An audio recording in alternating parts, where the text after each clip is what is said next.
What's up, everybody? I'm here with my good friend Tommy Corchiani. I'm super excited to jump into another episode of the AIM podcast. Tommy, how you doing, man? Doing well, man. Just enjoying the western part of the state. Beautiful terrain out here. It's a good time, you know. It's beautiful, man. It's a lot different than Raleigh. Would you say? No doubt. Glad to finally link up with my guy Doug. Yes, sir. Haven't seen him in a while. I know. It's good to catch up, man. It's been a while, and yeah, we can jump in, man. I think it's good to give some context to an episode like this. You know how you and I became friends. So if you want to kind of touch on our past and our high school days, man, jump into it. Let's jump in, man. Where does it start though, Doug? Way back in the day, actually, if you get down to it. I remember Doug. Remember you when you were on the what was it? With Oshawa Benjamin? We were Raleigh Elite first. Yeah. With Alex Hunter, Daniel Jackson. We had a squad, dude. Yeah. We're good. And then after that first year, we turned to the Fab Five. Yeah. Nah, I feel like I always kind of knew of Doug in the area, and then I saw him one time. No, we played on the WCBA, right? Yeah, we did. And I saw you walking down the hallway. I was playing up with you guys. I saw this guy walk. He was kind of scared, a little frightened walking down the hallway. So I had to pick him up a little bit. No, I'm just joking. But it was you were on tour, right? At Ravenscroft. Yeah. Yep. I was like, damn. Yeah, because you were at Broughton first, and then you transferred to Ravenscroft. Yeah, and you kind of did the same thing. And was hyped to have the kid come to the school. got another hooper on the squad. But yeah, you know, go back a long way. Goes back a long way. I know. I was excited to join forces with you and David Reynolds. We had Ian DeBose, Michael Kuru, good Patrick squad. Dorsey, Andrew Ejiofor, PJ Steve. PJ, dude, we had Nate Cohen made that little late appearance. Shout out Nate Cohen. Later in his career. Shout out Patty Dorse as well, man. I know. Real hooper. Dude, I mean, if you look at that roster, I mean, we had guys go play. You forgot Chris Burnett, Chris Paul. Yeah, Hooper CP. As well. Where's CP at now? Dude, he's actually not. Well, he was not too far from here. He was at Mars Hill and then transferred to, I think, a D3 school, Covenant College. Covenant. I don't know a lot about him, but CP can ball. That was a lot of good dudes. PJ Stevens, did we leave out? No, I think you mentioned him. He was good. Athlete, really good athlete. Now known as P Stizzy, I gotta throw that in. Spotify, iTunes, everything. Facts. But yeah, let's jump into that, man, because I think, you know, when we bring a guy of your hooping caliber onto the show, it's important to talk about all the experiences you've had. I think we start in the hoop state. Like, talk to me about your high school basketball experience playing in the best state in the country for basketball. All right, I don't know about the caliber, but I would say experience. Definitely a lot of those, but I don't know. It was crazy. You know, I feel like you don't realize it until after the fact, until you see where like all these guys ended up going, what they ended up doing, and but at the time, I feel like you don't really take it all in. But even to do like Grant Williams, Devin Dotson, like just tough Providence State teams, I don't know, man. Bam Adebayo, tough High Point Christian squads. Yeah, it's definitely cool, like playing with these guys at that level and then watching them throughout their career. But I was just out there trying to scrap, man.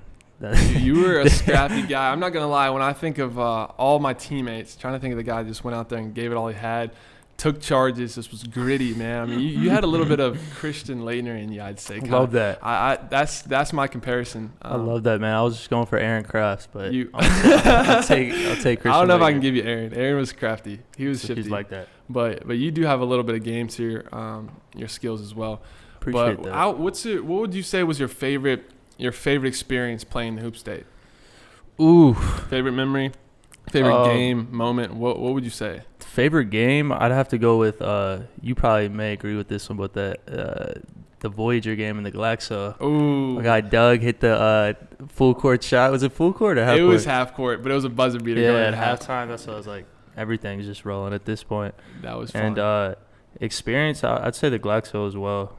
It's a good time. It's always, I'm sure you two growing up, going to the Glaxo, finally being in that was crazy, and we won it, so that was awesome. But that Voyager game was fun, man. I didn't like Jay Huff at the time. That's another guy that, you know, it's crazy watching his career. Great player. You know, I'm not gonna speak for you, but I don't think many of us like Jay Huff. You know, he talks a lot. I thought he was a little soft, and we beat him by 40 earlier that year. he was having a good tournament, and then we beat him by like 30 in the Glaxo. We handled business. Smacked them. We got were not them out playing, the way. Yeah, we weren't playing games with them. Nah, got them out the way. So, yeah, I'm going to say the Voyager game. No doubt. For Yeah, sure. dude, I think you bring a good point. That whole tournament, I mean, what it does for the city of Raleigh is unreal. And the way it's honestly just the way it's grown. For sure. Back in the day, too, if you remember, like, John Wall times when the lines were backed up to, like, the Chick-fil-A. Yeah. Dang near. Couldn't get in, dude. Could not get in. You'd have to just try to sneak in the back.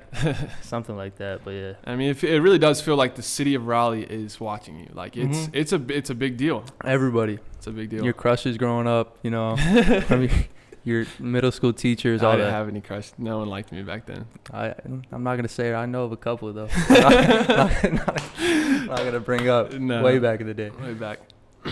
No, that's awesome, man. So, yeah, we did have some good times. Winning that tournament was great. I thought, Kevin Billerman just runs top-notch program at Ravenscroft. Yeah, I feel like we didn't speak of K. Billy, but it's the Coach K of high school right there. Absolutely. And I think if you look at what, obviously he has Duke ties, played there, was a captain there, had his round in coaching in college. But I think if you look at what Duke's done with their brotherhood, I think I would argue that we had the most brotherhood-esque, community out of any college or high school program, in the country. Definitely, with how he kind of incorporates the former players and their kind of role models and whatnot, keeps everybody together. He's kind of like the Don of the mafia organization, as some would say, No doubt. No doubt. He's the guy. He's the guy. Yeah, Ravenscroft basketball is deep and thorough, and no doubt. I want to shout out Sean Billerman too right now. Unforgiving Hoops, UH fam. Yeah, I love that. Yeah, he deserves some love. He's poured into a lot of these guys and helped them, get to where they are. So shout out to Sean. Well, good, man. Well, listen, we'll just go through your story. So we had great experiences there with Ravenscroft, and then talk about your transition after graduating to continue your college career at USC. Yeah, so was fortunate enough to get a walk-on spot at South Carolina, and definitely a transition, as you know, like high school to college, and especially being a walk-on. As you know, you probably had a little different scenario as far as you were actually getting playing time. But, I mean, it's tough in the beginning, no doubt. A lot of long nights, thinking on the road all the time. That's the thing, too. People don't realize, like, on a Tuesday or Wednesday, and like, you're not going to play. You're on a plane or bus or whatever. You get back at 2 a.m. and got to go to class at 8 a.m. and you got to do everything just like it's normal. But overall, great experience, It's just definitely tough in the beginning, adjusting from the high school to college. And definitely my guy Frank Martin, one of the best coaches, I think, in the world, but not the easiest guy to adjust to from even though K. Billy's a tough high school coach as well, but it was another level, wasn't it? Definitely another level. Intensity as far as a practice and allotment of time you got to go hard and be locked in for, but great experience, though, I'd say. Yeah, no doubt. And I think, there's when you say great experience, I think you're saying it a little too lightly. I mean, you had a Final Four run. Like, talk about that. How did you guys do that? Like, how did South Carolina get to the NCAA Final Four? That was crazy, man. I think it's not lucky at all, but like definitely just took advantage of every opportunity that was in place. And like at one point, we didn't even think we were gonna make the tournament. Or I mean, we were kind of like a bubble team. At one point, and then we ran off some games at the end. But it was a bunch of dogs though in that locker room, like Sindarius Thornwell, PJ Dozier, a bunch of just gritty dudes that don't back down, man. And No doubt, y'all had some great players. What did you think? What's the biggest takeaway you could give our listeners and viewers right now? Like, at a team that had that much success, what was one thing you noticed that you saw that was just evident of that made y'all special? Like, what would you say? I'd say just the best players on the team gotta hold people accountable, and like I said, be dogs. Yeah. And that's definitely what you had there. And you kind of had the players policing themselves, and then everybody else has to fall in line. So I think, everything in life, that's got to be how it goes, whether it's a business or a sports team. Like, you got to have the people at the top. setting the tone. No doubt. So For you'd sure. say y'all's leaders top down were just Yeah, setting I'd the say the tone, holding people accountable. Experience of the guys like Justin Mackey, Dwayne Notice, and Darius Thornwell, just senior-driven team. That's always good in college basketball. And, yeah, also I'd say with the experience, too, that I wanted to say to the first question, but then you started laughing when I said dog, so I kind of forgot about it. But it's like I felt like I was not like I couldn't really take it all in, I feel like, as a freshman, because it was my first time going through it. So it was like I didn't realize how crazy it really was until a little bit after, because in the moment, I don't know, you know what I'm saying? You can't really take it all in because it's your first time. Right.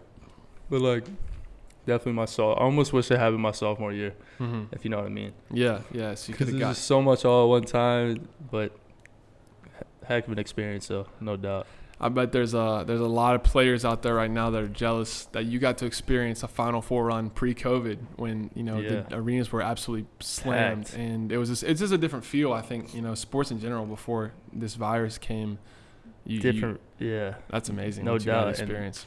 And shooting in a I only shot in the warm-ups and the shoot around, but the shooting in the dome in Phoenix is wild. I don't know how they're hitting shots out there. Just the backdrop and the depth perception is crazy, especially with 90,000 people. So, yeah. This is an interesting question. I think even, you talk about your warm-ups. Like, were you still nervous even in warm-ups? No doubt. No doubt. One of my roommates noticed it one time. We were playing Tennessee. He used to make fun of me for it. Like, how is that? But it's like, especially when you have people that, like, know your bio and they're in the student section yelling at you. Like, yeah, a little bit, but I mean, all you're doing is just shooting it, doing some layups, but definitely a little nerves. No doubt. And you come from a strong basketball family. You've got, grandfathers, uncles. Obviously your dad was a great player. Your brothers, like, you've had a lot of people around you that have done well in this game. Do you think that's affected the way that people might trash talk you at all? No doubt. That's definitely that's definitely kind of the go-to thing. Even when I was in, like, high school or middle school, started growing early. up, yeah. But so now I think it's funny at this point. But in college, definitely, because the students will get there 60 minutes before the game. They're just looking up everybody's bio, right? And once they see that, you're already a white walk-on at Target. Yeah. And I wore pink shoes for a little bit of that year. Dude, so I wore pink shoes this year. For real? Yeah, a little bit. That's tough. I used to get grilled for that, though. Really? Yeah. Once they see that, too, then they start throwing in the family comments. But see, now this is a conversation I think we can go a little deeper into, especially applying it to, like, Ambition of Mine and the platform. Like, I want to kind of backtrack. So, like, you kind of started getting this type of stuff early on. Like, how did you keep your mind? Like, how did it affect you mentally? And, like, what was your initiatives to, like, make sure you were going to be straight no matter what? Like, how did you get through that? I mean, I think when you're young and stuff like that, it affects you. But then once I feel like, it goes back to just who my dad is and whatnot. So he's never made it feel like it was any sort of comparison, and never, like, most humble guy you'll ever meet. So he's never putting any of his achievements ever in your face, and just a great dude that will do what he's got to do to help you learn about the game. So it's nothing. It never, like, that never got to me at any point, because it was like I'd never really put myself against him. I put myself against, like, a guy like Doug or something. You know what I'm saying? Like, guys I went to school with. I'm not putting I think that's the way to do it. And I think your work speaks for itself. I mean, you put in the work no matter what people are saying. Like, they can't take that away from you. Appreciate that, dude. That's a constant, man. But no, that's great. And I know you had a good time there at South Carolina. But, I think something that, as I'm stepping away from the game, and I know there's a lot of other athletes and a lot of other people, even just, regular college students that are getting ready to graduate. I think this is an important conversation. Like, you've just experienced this kind of transition period from, college basketball and college itself into the working world, into the business world. So talk to us a little bit about maybe what translates from sports to working world, and just, like, what you've kind of observed and had to learn in this new transition.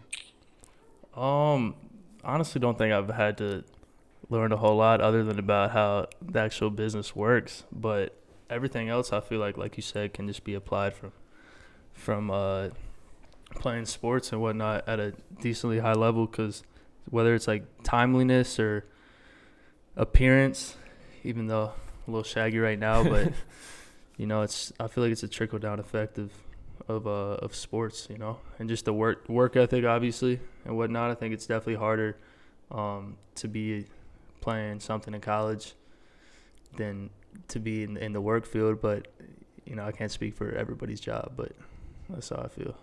Yeah, no question. I agree. I mean, I think sports can teach you so much about life. Yeah. And that's why I would never want to force sports on someone, but I can attest, just as I'm sure you can, like the value of what they can do for you, not only in the moment, but setting you up, you know, for your future. Yeah. And future experiences. So definitely learn a lot, learn how to interact with people, work together. All that can be applied for sure. No doubt, man. Well, I want to know a little bit about the future of Tommy Corchiani, man. Where are you headed, man? What are the life goals? Where do you see yourself? Are you going to get back in the game at all? Are you going to play in some rec leagues? Like, what's the future hold for you? I'm trying to right now. I'm in Charlotte, and just talked to a buddy of mine about hopping in a league. But I have played a little bit with Dave Reynolds because he was in England, and their season got canceled because of COVID. Wow. And so when he was kind of getting ready to go out there, I was trying to get on my Sean Billerman grind and work him out a little bit. We were playing one-on-one a lot, playing a lot of hoops. But I want to get back into it. You know, moving out to a new city, not knowing as many people, it's been a little tough. But I want to play till I can't play anymore. No doubt. Dude got the bad knees, but you've always had that. Yeah. That's never stopped you though. You know, you've always been you push through that. That's a question I always just like to ask guys like yourself that just like you've poured so much of your life into this game, and now obviously you're in a different phase of life. Mm-hmm. But I'm sure there's still things that you want to do to be around. You know, I'm sure you'll probably go to a couple Hornets games next year. Definitely. big Hornets fan my whole life. Who's your favorite player on the Hornets right now? That's tough. I'm gonna go with Jalen McDaniels and Cody Zeller. Wow. Too unexpected, but that was very off the wall. I think Jalen McDaniels is gonna flourish somewhere if it's not with the Hornets. And Cody Zeller, I think, is underrated and overhated by everybody in America because they don't actually watch the games, and he's a hateable figure because his hairline. But Cody Zeller does his job, man. You know, I'm glad you bring him up because I agree with what you said. I have a ton of respect for the Zeller family. Yeah. I actually had an opportunity to work their camp. I don't know if you heard. Okay. You know about Distinction? No. So they run their family. They're a really strong Christian family. They run this camp, this basketball camp called Distinction Basketball Camp, and they travel around. They did a lot of them in Indiana, but they actually did one at the Dean Dome. I actually got connected to work it through a Duke connection I'd made when I was at camp there, and it was just their family. They're good people, man. That's hype. So I want him to succeed for sure. No doubt. They all can play too. Tyler Zeller with the jump hook. Yeah. It's a kill in college. No doubt, man. No doubt. Well, this was a pleasure, man. This was super cool just catching up, and Tommy, we go way back, and I'm just excited to see where you're headed, and I appreciate you being on the AIM podcast. Definitely, man. Appreciate it. Yes, sir, man. Thank you, man. Yes, sir.